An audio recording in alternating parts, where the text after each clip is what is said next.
Sepasang kapal perusak rudal milik Amerika Serikat diduga memasuki Selat Hormuz ketika Amerika Serikat sedang melakukan perundingan damai dengan Iran pada Sabtu 11 April 2026.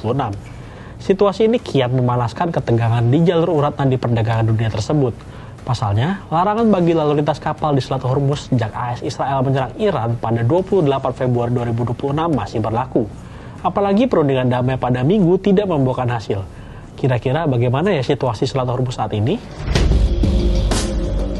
The Washington Post pada Sabtu waktu setempat menyebutkan kapal perusak rudal USS Frank A. Peterson Jr. dan USS Michael Murphy memasuki Selat Hormuz. Dalam keterangan resmi Komando Tengah AS, kedua kapal perang itu memasuki Selat Hormuz untuk persiapan pembersihan ranjau laut yang sebelumnya dipasang oleh Iran. Akan tetapi, sepasang kapal tersebut hanya masuk Teluk Persia sebentar saja sebelum berputar arah dan kembali ke Oman.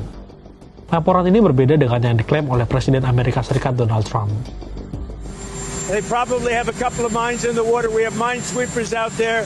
We're sweeping the strait. Pihak Iran membantah kabar tersebut.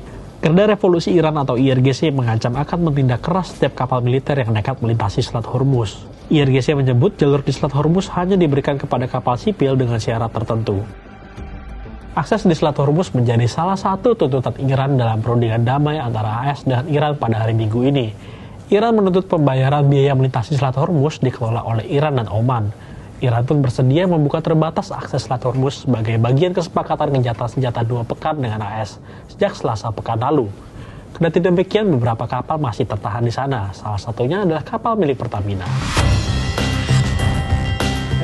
وضعیت منطقه خلیج فارس و تنگه هرمز عادی نیست. شرایط در اونجا بسیار شکننده و خطرناکه و به همین دلیل کشتی‌هایی که میخوان از اونجا گذر کنند باید پروتکل‌های زمان جنگ رو رعایت کنند. برای رعایت این پروتکل‌ها همه کشتی‌ها موظفند که تک تک با طرف ایرانی کنترل کننده و تأمین کننده امنیت در تنگه هرمز تماس بگیرند و با رعایت پروتکل‌ها رد بشن.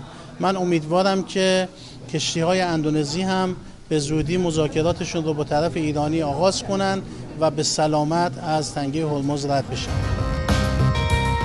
Sebelumnya, PT Pertamina International Shipping melaporkan dua kapal tankernya yakni Pertamina Pride dan Gamsunoro masih tertahan di kawasan Teluk Persia. Kedua kapal tersebut dikelola oleh mitra internasional dan berada di kawasan tersebut sejak penutupan jalur pada akhir Februari 2026.